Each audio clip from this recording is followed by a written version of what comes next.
Hey everybody, it's GauntletX, and welcome to the Edge of Eternities Arena Direct. This is our chance to win some physical booster boxes of Magic the Gathering cards by playing digital Magic on Arena. Very cool series of events. I play all of these that I have the time to play. Last time with Final Fantasy was a special occasion, so I played a ton of them to get a couple collector boxes and a few play booster boxes, but this time around, we'll go back to the standard. I'm going to play until I win a collector booster box or give it 7 attempts total, whichever comes first. This is a very high risk, high reward event. It is 6,000 gems to enter. That's about $30 worth of gems to enter, and you don't get anything back unless you have a positive win rate. It's best of 1 sealed, and you're out after only 2 losses, and you get nothing back till at least 3 wins. So you have to win more games than you lose to get anything back, and even then, it's just a partial bit of your entry fee until you hit 5 wins. 5 wins or more, you are in the money there, but only once you hit 7 wins do you get some physical Magic cards. So super high risk, super high reward, and super high variance. It is best of 1 sealed. We gotta hope to open some better cards than all the opponents that we end up against and draw better than them in our 1 game of Magic that we have each round. So cross our fingers here, hop in, and see what we get to play with today. Alright, we got 8 rares total, 2 off of the bonus sheet. The bonus sheet in this set generally pretty unexciting in draft and sealed. Cards like the Mirror Pool that doesn't do anything without access to colorless mana makes this really narrow. And then Mystifying Maze, a land that taps for colorless, has to have a very powerful activated ability to be worth running for the times that it's going to make your mana base worse, and Mystifying Maze doesn't quite get there. It's just okay. So not excited about that, but I am excited about the majority of the rares that we have from the main set here. Now, weapons manufacturing, certainly a very weak, very narrow one. This is a very fun build around. You can try to get it to work in draft if you're feeling spicy. In sealed, it's super, super, super unlikely to do anything, and even in draft, it's more of a fun thing to try to get to. But if you have a bunch of ways to sacrifice artifacts for value, that's when you can actually get this to do something. But even then, very, very narrow, and it does literally nothing without a bunch of other synergies. So that's our weakest rare, but the other 5 rares here are all at least quite solid, and most of them are honestly fantastic.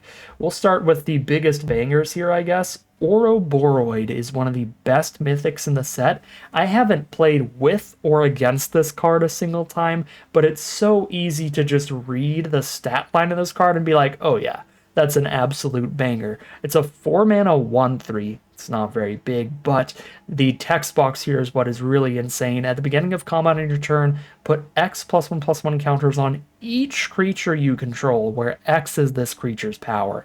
So the turn you play it main phase 1, it makes itself a 2/4 for 4, which again isn't that good, but the fact that it's a 4-mana 2/4 for 4 that puts a +1/+1 counter on the rest of your board means even if it dies right after you play it, as long as you got that first beginning of combat trigger, you got decent value there, and if it doesn't die, it gets very quickly out of hand. The next turn, 2 +1/+1 counters on your whole board for a total of 3. At that point, you're already very likely to win, and it just snowballs from there. Next up, we have Diadrene Synthesis Amalgam. This is a little bit more narrow than the Ouroboros because it is a multicolored card, a green-white card specifically, and it really cares about +1/+1 counter synergies. But what I love about talking about this card right after the Ouroboros is that this one plays really well with it. This is for specifically the green-white +1/+1 counter deck, because if you don't have +1/+1 counter synergies, then this is just, your X mana XX trample, which is decent, but not incredible. When this becomes incredible is when you get to remove the counters from your creatures to draw cards and make robots. That's when it goes pretty insane. So that's a great one too. We also have Extinguisher Battleship, just a board wipe and a removal spell, and a finisher all on 1 card. The only downside is that it's 8 mana, but that is very doable in this sealed format. So Extinguisher Battleship, incredible to shove into anything we're playing. And then the 2 rares that I would hope not to play simply because of how good our green and white rares are, but these are both really, really powerful as well. Honestly, pretty on par with the Diajoin in terms of power level, so maybe we play green-blue or green-red if our white is not very good. And that's the Possibility Technician here. This basically gets you an impulse draw, so you exile the top card, you can only play it till the end of your next turn. But that's still good value, especially when you're getting that off of every Kavu you play. There are plenty of common and uncommon Kavu creatures in the set, so you can open up some other cards to combo with that.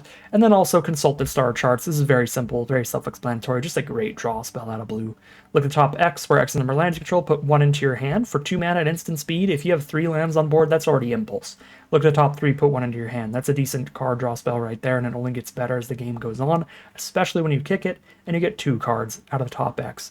Very good stuff out of our rares here, even if we did get 3 that don't really matter that much. All of the rest of them are quite strong cards. So let's see what we've got in terms of our individual colors this time around.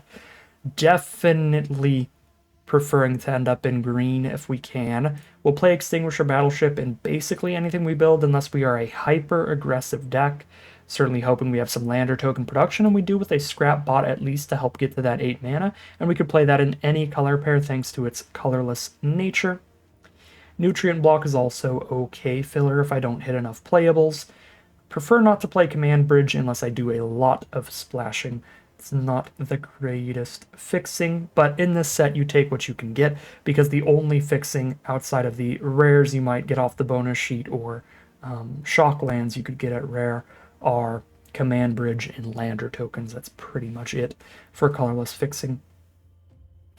We have a Biomech Engineer in green-blue, which gives us a lander, which is fantastic to ramp into our 8-drop and give us some fixing, and it's also a great mana sink, so I do like that a lot. Of course, have the Diadrine, and then Sammy, not the most exciting, because again, we're so interested in playing our green here. In our green, we have a lander token from Sammy's Curiosity. We've got a bunch of Tenderfoots for curving. That's nice. The Eulogist plays really well with all of these Tenderfoots, as well as the Ouroboros. And our green-white +1/+1 counter rare. Use Social Engineering is nice when we're playing a few lander tokens, which is quite likely. Yeah, green looks pretty reasonable. I am actually going to go through and do each color individually, getting ahead of myself a little bit there. Just wanted to take a peek at green because of how excited I am about our green mythic. Our white, honestly, looks quite solid here. Bunch of fine filler creatures, and then some pretty good spells. Banishing Light and Focus Fire for great removal. Honor is a good synergy piece for a green-white deck. We have Double Enhancer that's good synergy for green-white. The Squadron Ace is decent synergy because it'll come with a counter. The Dockworker Drone coming with a counter.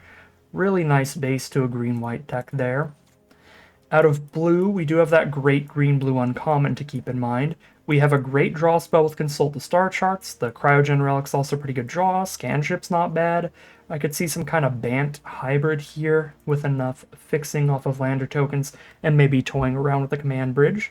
Black has a high quantity of cards, but it's awkwardly almost all creatures. There's only one removal spell, and the best black cards in the set are removal spells. So one Trajectory. Virus Beetles are great, Circuit Feed is great, Dirgecraft can be decent in a long game for 2-for-1 value. Yeah, Monomist is pretty good too. I mean, it's a high quantity of spells here. There's just no really exciting reason to be playing the color because we didn't open up any bomb power here and just the one removal spell. But these 1, 2, 3, 4, 5, 6 really solid cards, and then plenty of filler to choose from there. Doesn't look bad at all.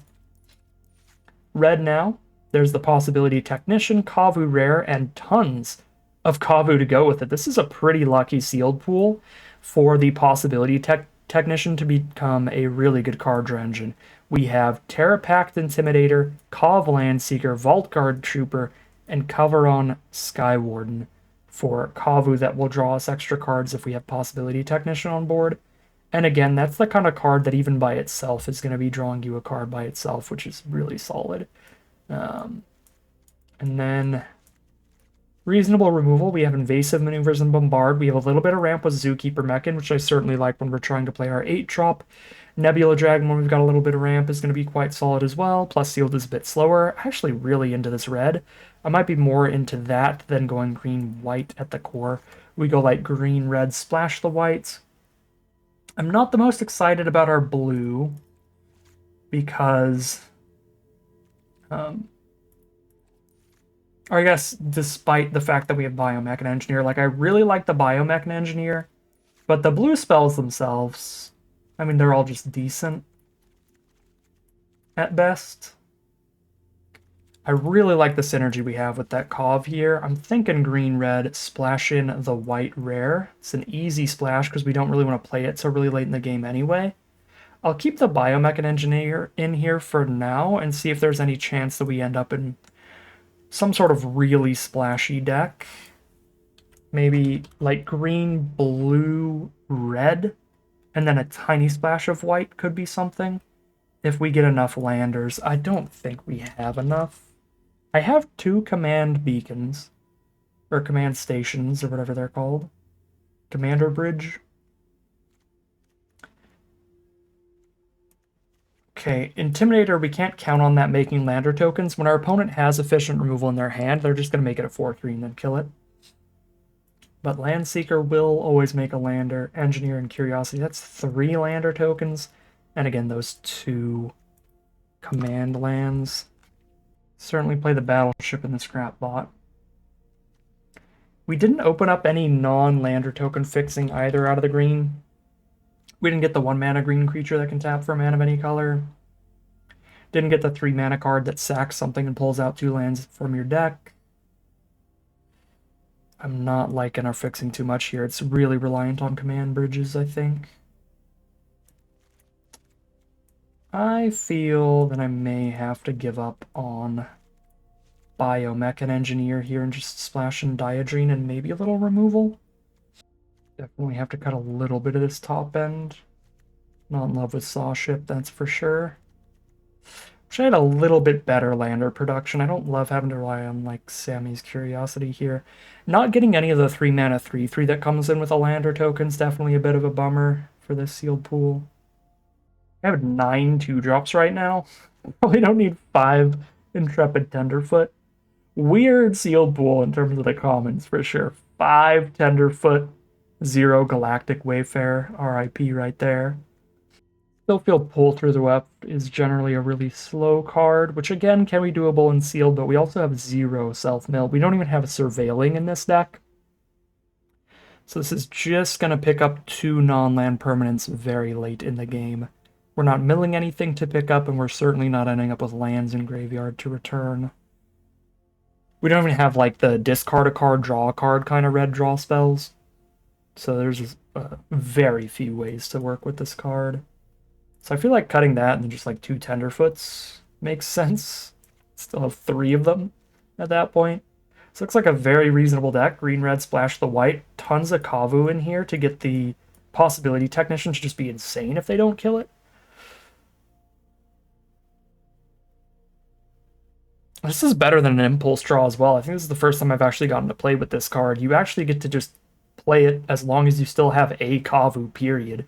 So that makes it more likely, like, you play this and you hit your 8-drop Extinguisher Battleship or something, you're like, oh, I'm never going to be able to play that because they're definitely going to kill him by then. But then in the late game, let's say I top deck a Vault Guard Trooper or something, I could play the Battleship later, and then the Battleship doesn't even kill the Trooper or the Sky Warden. Yeah, any of these 2 5 toughness Kav surviving the Battleship would be super sick if we exile that early off Technician. It's pretty cool. Pretty cool. This is 17 creatures. It's a little high on creatures, I will say. We could cut more and splash in some white removal. It's not super high on removal. We have Bombard and Lither Breaking and Invasive Maneuvers. Looked at them in the wrong order there. But use Social Engineering is basically another creature, so it is very creature heavy right now, 18. Yeah, I think I'm going to splash some more removal into this deck because we don't have access to a ton in our main 2 colors here. I mean, I could run Shattered Wings,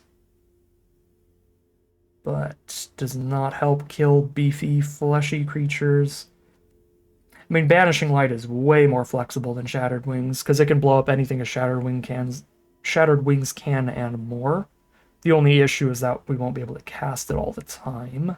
But I'm already splashing white. We'll go a little deeper on the splash and run the Banishing Light. Just cut a creature here. Again, I have so many 2-mana cards. I'm tempted to just cut another Tenderfoot.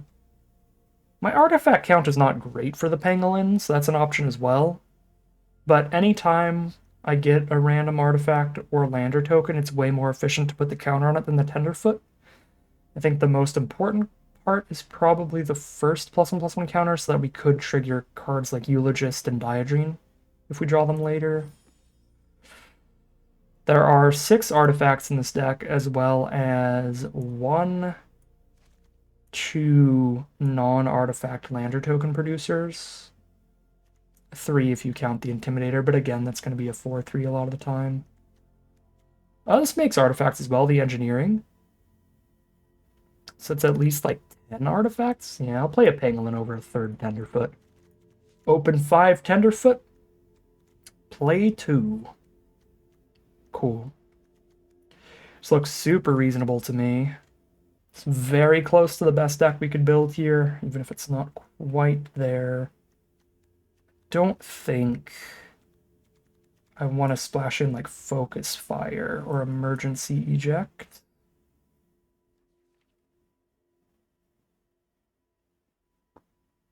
Definitely like green-red at the core here. The Kavu synergies are crazy.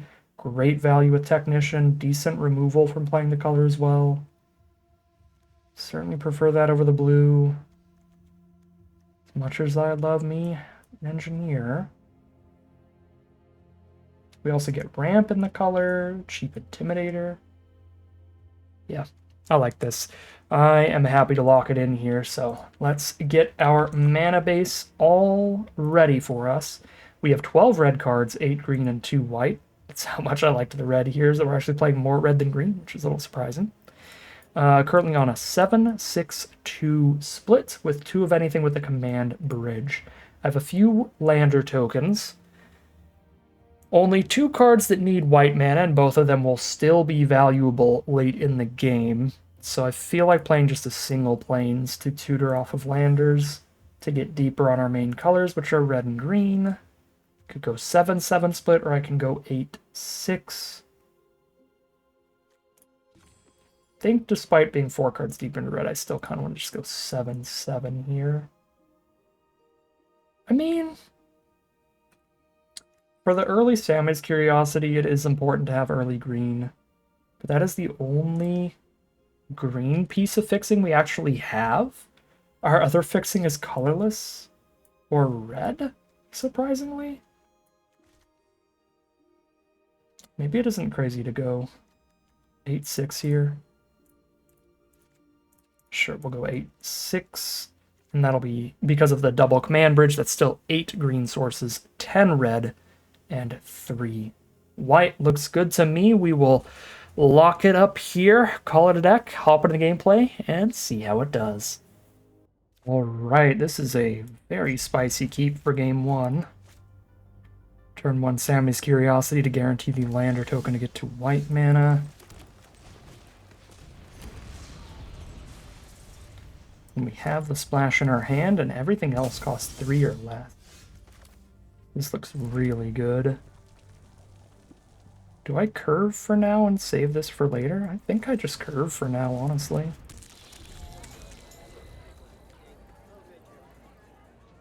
Playing against really good mana base from our opponent. They got a Shockland into Command Bridge. Into a second Shockland? It is normally somewhat difficult to do a lot of good multicolor stuff in the set. The main way to do it is with lander tokens, and the most lander token heavy colors, well, color period is green. So it does feel like a set where the splashiest stuff is only really doable consistently in green. So a 2-color set a lot of the time, but despite not having any common dual lands, people could still open up a million Shocklands and still get to go pretty ham that way.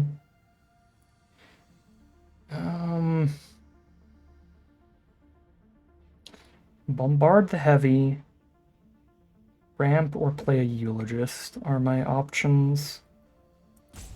Don't love any of them, but with the Battleship in hand, think I need to stay open to ramping here.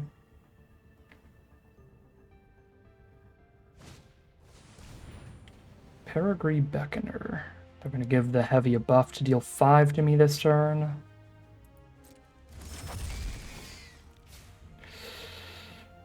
It's pretty significant damage. Could be worth a Bombard at that point. And Bombard can't kill the 4/5 that we know is coming up anyway. Sure.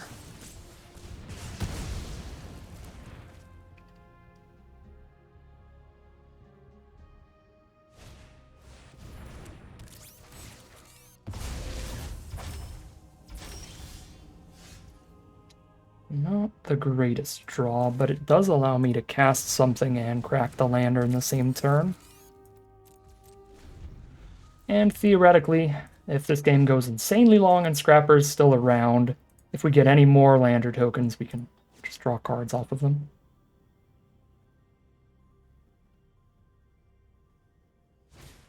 Or the lands themselves. Code Cracker Hound is an absolute banger, completely busted card. We heard Sib-Sig Appraiser was the best common in Tarkir Dragonstorm, so we gave you 2 Sib-Sig Appraisers on 1 card. They did buff it up to uncommon, but it's still pretty insane. Even by uncommon power level standards. Some ramp from Nanoform Sentinel. Definitely take the trade here, trying to prolong the game until we can hit mana for Battleship, because we have been missing land drops a few turns now.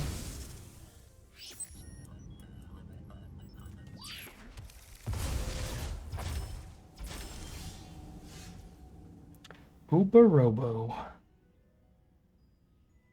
We haven't played anything that they need to kill yet, so I think I want to lead with the Menacer. Especially with their colors we've seen from them. I would definitely like to play around removal.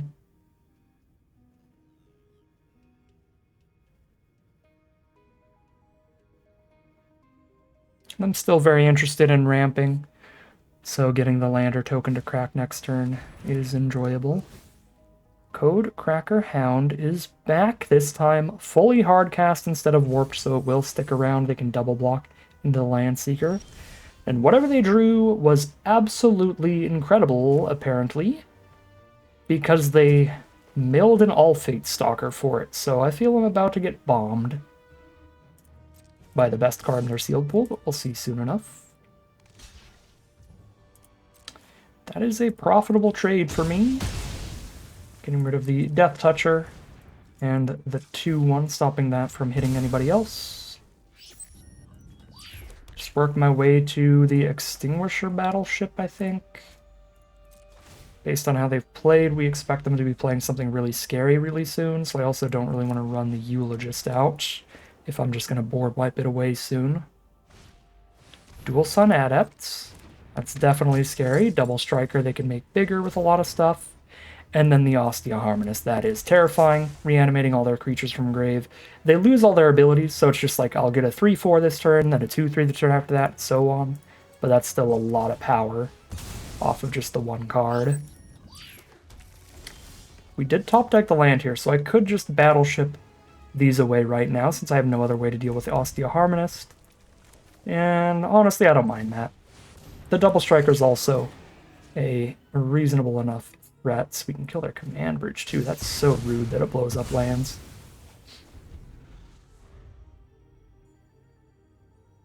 Kind of forgot about that aspect. I thought I was just going to lose out on the extra blow something up value, but it can blow up lands, which is silly. So, they've still played no removal spells so far, but do what you gotta do.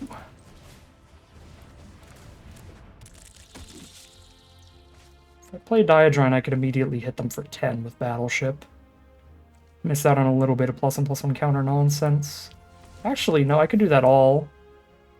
If they board wipe me, I lose if I go that hard, though. So I think I'm going to play around the board wipe and not play Uber-Robo yet.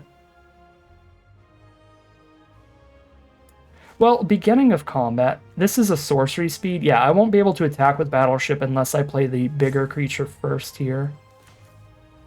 Okay, I'm just going to play the bigger creature and not my next threat. That way, if they have their own board wipe, like the 5 mana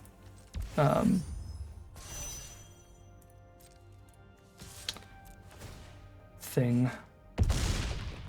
It's double white and 3. It exiles all creatures in spacecraft. If they have that, I don't just scoop.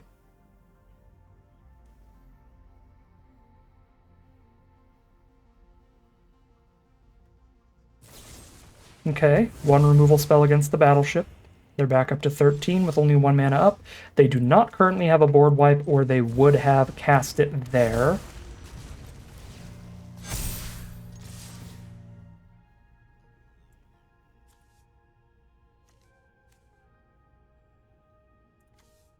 I should not have attacked with Eulogist.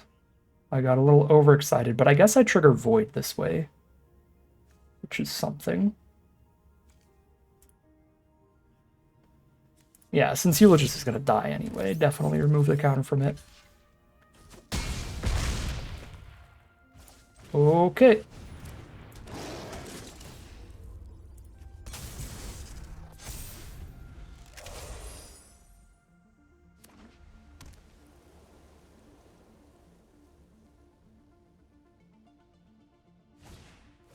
Mechanozoa, stun the Diadrine.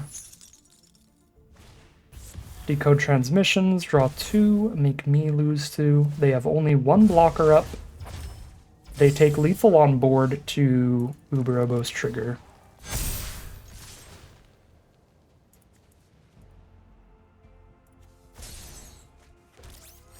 And that was a very lucky game 1 for us. And we are 1-0 heading into game 2.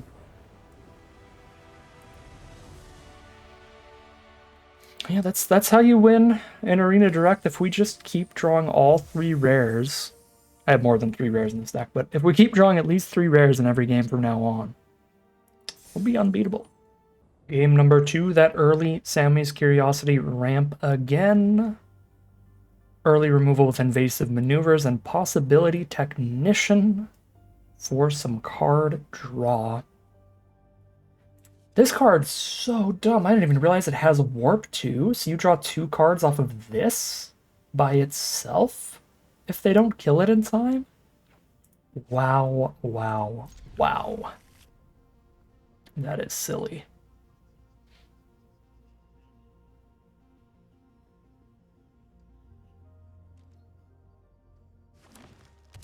Opponent starts with a Forest. They are on the play here.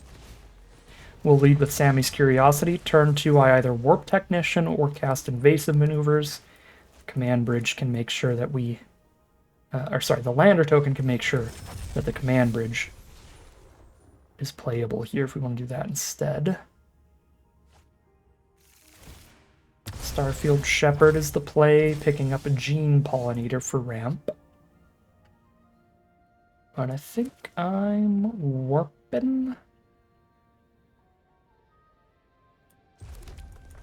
Yeah, let's see some possibilities.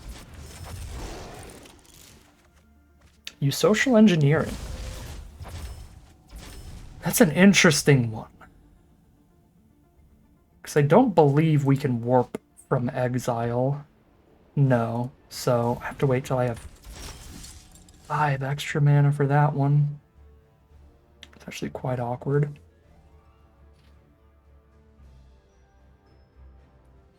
Let's just play Scrapbot for now, then. I'm probably going to have to just use these Lander tokens ASAP to get to 1,000,000 mana to get my Possibility Technician cards cast.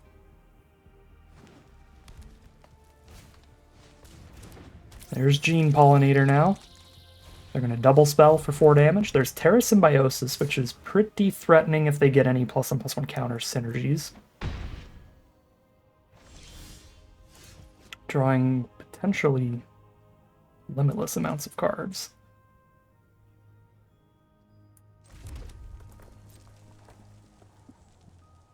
I'm going to crack some Landers here and take another 4. They are in green-white, so they're the 2 colors with the most +1/+1 counter nonsense. So I'm definitely worried about that, but I don't have much play around the counters because my removal spell can't kill the 4 toughness zealot. It's just too sturdy if they try to put counters on that. If we're insanely lucky, and for some weird reason they try to put counters on Pollinator, then I can do something here. Okay, we can invasive maneuvers the Tenderfoot before it gets any counters, which is enjoyable. So they're probably going to tap out to try to draw a card off Terra Symbiosis, and we respond by killing Tenderfoot. Beautiful. Good turn for us. We traded into a bunch of their mana for only 2 of ours. Take a couple points of damage and get our white source. My command bridge is the white source, but if I top deck a white spell in order for it to be instantly castable, the Plains is still valuable. So I don't have to play the tap land. Okay, so if I play Possibility Technician now, I could play anything that costs 4 or less off the top. And we're getting to the point where my alternate plays are quite weak. It's a Scrapper and Crack-a-Lander. Not really under any life total pressure right now, though. And if I just wait one more turn, I'll be able to cast, like, literally almost anything.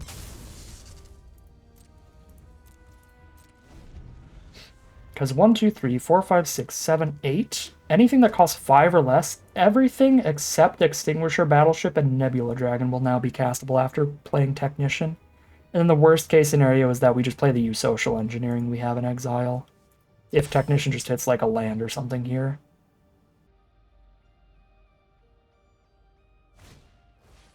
Insatiable Skittermaw. So if they trigger Void, they draw a card. It's another solid combo for Terra Symbiosis. And then they play the Adept. So we don't block and we don't crack the Lander token until their end step. After that would have already triggered. That way we make sure they're not voiding. So this is the end step now. It's already been the beginning of their end step. We can give them a void trigger, and it doesn't count.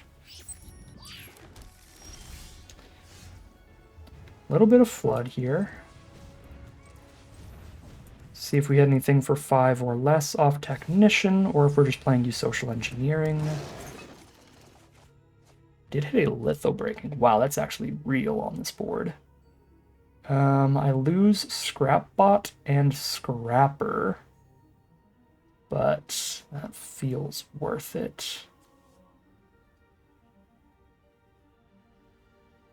Any point in attacking, they just first strike away the Adepts and block our 1-2 with a 2-2, so that doesn't accomplish anything. So just the Litho Break everybody but the 2-4, and they're down to just the 2-4 and the Shepherd in their hand. Okay. Let's do it.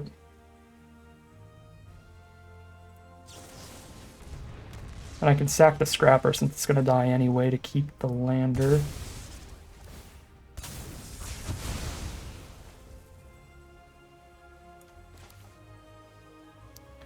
Am I going to use it this turn? No, I like keeping it around for Social Engineering, because we know they don't have removal in hand. Unless they top deck Removal Technician, will be around to play Engineering next turn. So let's play Command Bridge instead.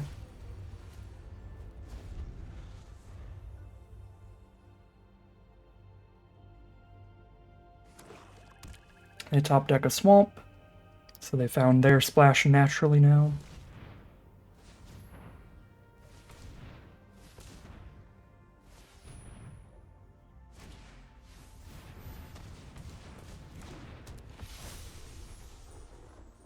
And there's the Shepherd. They've got the 1 white mana up for a white 1-drop, which is the Starport Security. Solid, solid value from the Shepherd, and it gives the Zealot the double spell. So I'm down to 8. A lot of pressure here. Yeah, that's pretty real.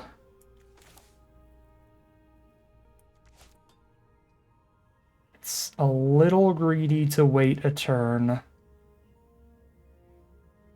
But if I do it right now...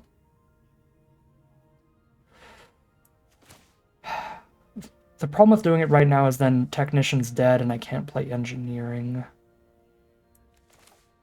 I'm gonna play the Engineering here. I just take 3 in the sky. I can chump block with all my robots, since they're gonna die anyway. And we battleship next turn. So we go to 5 for playing it this way.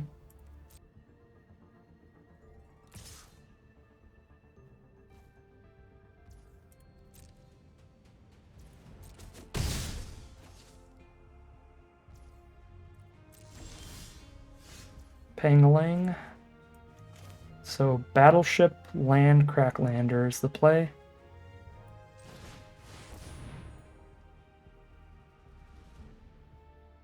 I think I blow up the Terra Symbiosis just so if they draw anything with +1/+1 counters, they don't draw any cards.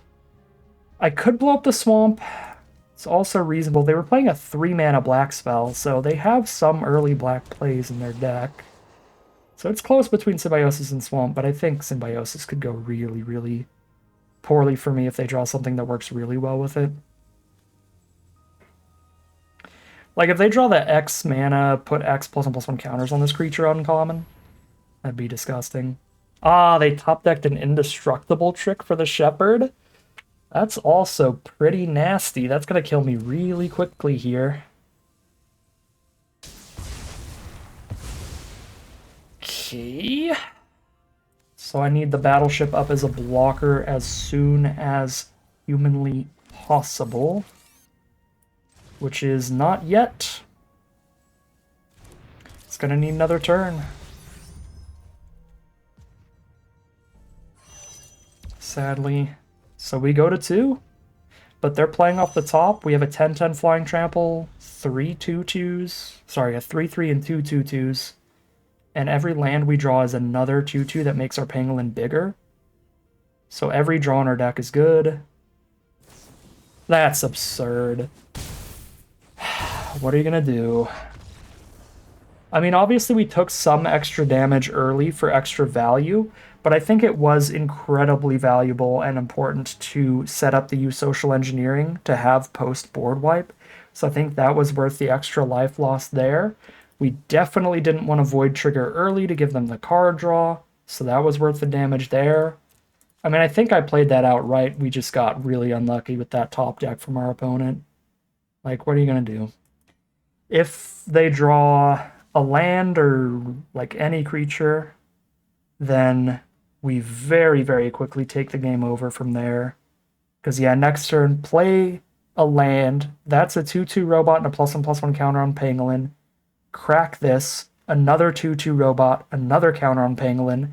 Tap 1 of the Summoning Sick robots. I have a 10/10 Flying Trample, a tapped 2/2 robot, untapped 2/2 Summoning Sick robot. We attack them for 4 with a Pangolin and 2 with this. We hit them for 6 with 2 2/2s and a 10/10 Flying Trample. Rough. Obviously, if we hit any removal for the flyer, there's almost no way we're losing there, but they hit that combat trick at the perfect time. That was just the window they needed to kill us. Brutal ending to that game. That is 1-1 heading to game 3. Here we are on the play for game number 3, ramping up with Mechan. I like the hand. It's got both our main colors, plenty of cheap stuff to do. Everything in the hand's already castable. We did draw our 1 white spell, so that does change things a little bit. Is it crazy to start with Tenderfoot instead of Mechan because I have Eulogist? I don't think so.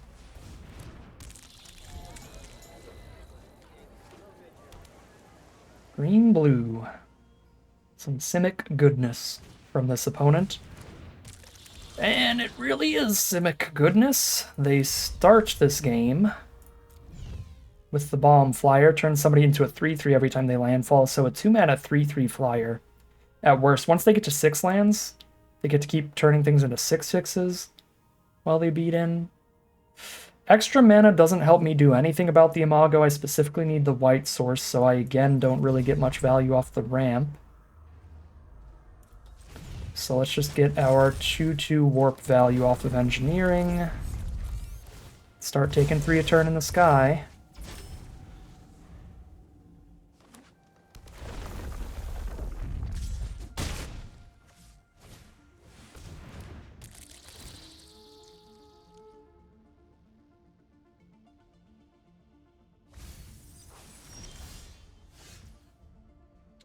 Perfect. We do find a removal spell here.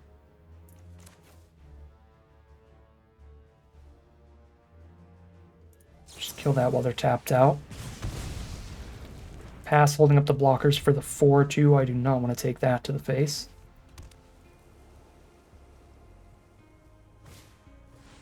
Another Terra Symbiosis deck. There's a land drop. We missed one last turn, which was pretty painful, but we have one now. Get this Mechan down. Have that available. It's the engineering mana. It's the Tenderfoot and Terra Symbiosis combo, so 3 mana, draw a card every turn. It's a very good activated ability, but there is the Plains for us. Kinda hate having to Banishing Light the enchantment, but I think that's where we're at. Too easy for them to end up having a 5 Tenderfoot sealed pool like we did, to where I exile this Tenderfoot and then just play another one. They are green, blue, and white.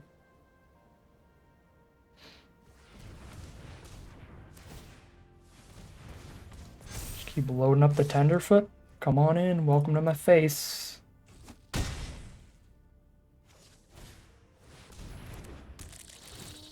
Another Thawbringer.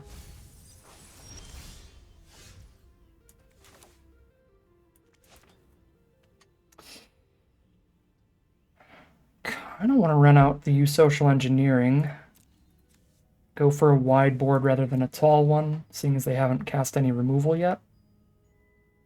They have 3 colors worth of removal out of their sealed pool, so I'm worried we play Diadrain, it just gets Banishing Lighted. If they Banishing Light Engineering, it's not good either, but not terrible like losing Diadrain would be.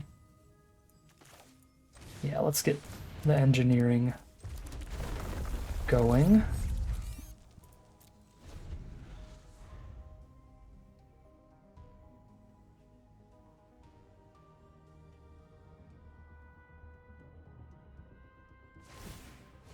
And they definitely have some nonsense combat trick here. Sending in all these attacks like this.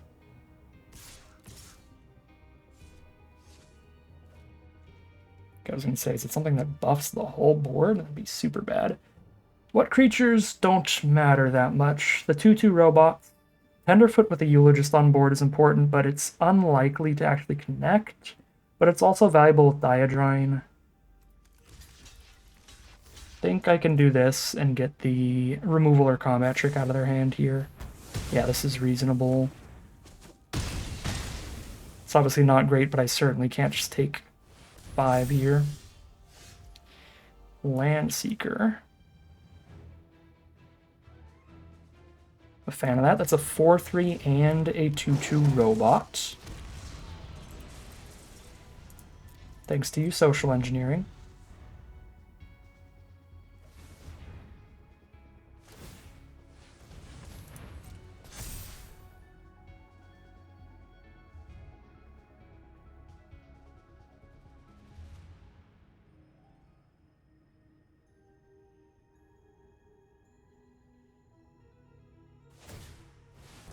Another activation. It's an 8/8. Send in the team. We'll get a robot.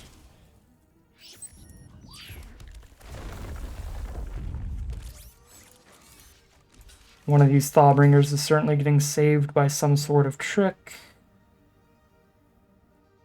Oh, this is so much damage. It's the likelihood of +5/+5. It's pretty low. They don't have 2 mana for that double strike trick again.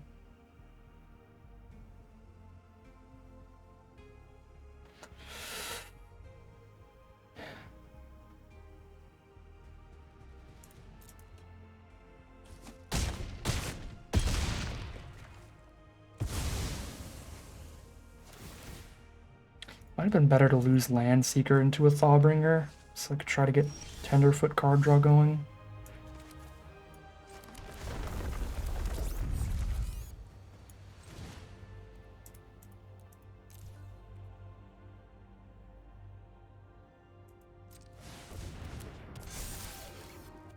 I might have punted this. Because if I kept Tenderfoot, that's also a way to make sure I have a +1/+1 counter on 2 creatures for Diadrine. So I could get Eulogist and Diadrine value, potentially. Although I wouldn't really have the mana to play Diadrine, put a counter on Tenderfoot as well, and get that attack. Jesus, their deck is sick. They have Craterhoof freaking Behemoth, Glacier Godmaw. Man, this is gonna be a depressing run. Thought this deck was great. They have another Focus Fire for a single mana here. Should be the end of it. Of course. Insane deck from our opponent. Guess I could have triple blocked to get the kill off that, but... Oh, the Eulogist is death counters.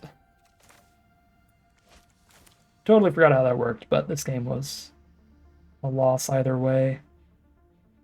Man. Oh man, am I disappointed right now.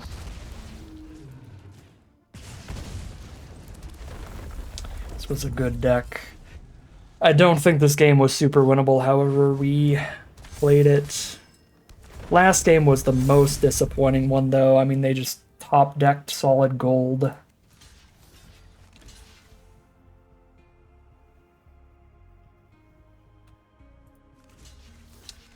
Man. Yeah, the lander token kills me here. I had to put 2 4-power creatures on Godmaw, and then died everybody else. Cool. A lot of punts in this game. Well, 2 punts in this game, but they were relevant to the Godmaw size. That is 1 and 2. For the record, out of this Arena Direct. Pretty big bummer to start it off. That's why we've got 7 shots at it. This is a high variance event. That second loss, by the end of it, there were enough little punty things that happened that I might have been able to buy another turn or 2. I mean, I definitely would have been able to buy another turn or 2. It just wouldn't have mattered, though. Because it's like, you never know what you're going to draw, but like I'm looking through the deck list, and it's like, if we had like the Exile board wipe, if we had a board wipe that was like big enough to kill the 10/10s and stuff, it could have mattered. But we already played Banishing Light at that point, so I had no removal left in the whole deck that could have done anything to any of their gigantic creatures. So that was not something we could have drawn into there. The Battleship wouldn't have done anything, so we couldn't have drawn into that either. We just had absolutely no outs, even if we played that last game perfectly. And had, like, again, probably maybe even 3 extra turns. There's just nothing in our deck that can deal with that size of beef. And frankly, nothing in the entire sealed pool that can, if we're being honest. There's 1 Focus Fire, and that again is damage based, so it doesn't kill things that big. I guess there's a 1 of Emergency Eject that could have killed 1 of them and given them a lander token, which wouldn't quite do it. Lost in Space just buys us a turn. Treasure Trajectory only works when we've got a Void trigger, which would have been really hard to do there. I guess maybe a lander token. Yeah, no more green removal or red removal. I guess there's the Shattered Wings, but I don't think any of those were artifact creatures. Yeah, bummer stuff, but I think the biggest takeaway from this one was just the variance of best of 1 sealed. Game 1 loss, absolutely devastating. Oops, top deck the right card, and we die. And then the game 2 loss was just too much beef for us to deal with. We do not have much removal at all in the whole sealed pool that can deal with that size beef. So that ends this run, but plenty more to go. I guess hopefully only 1 more to go. We'll stop whenever I get the collector booster box, but I've got time to record plenty more, so we will still be doing more Arena Direct sealeds. But as for me, as for today, that is going to end today's video. As always, I'd like to thank my patrons and YouTube members for their support, as well as you for watching the video. If you enjoyed it and you're interested in seeing some more, you can always like, comment, and subscribe to tell the YouTube algorithm to send you some more in your recommended feed. If you'd like to catch me live, you can check out the Twitch channel in the link in the description below. And if you'd like to support the channel directly, you can check out the Patreon link in the description below. But other than that, as always, thank you very much for watching, and I'll see you again soon for some more Magic Arena.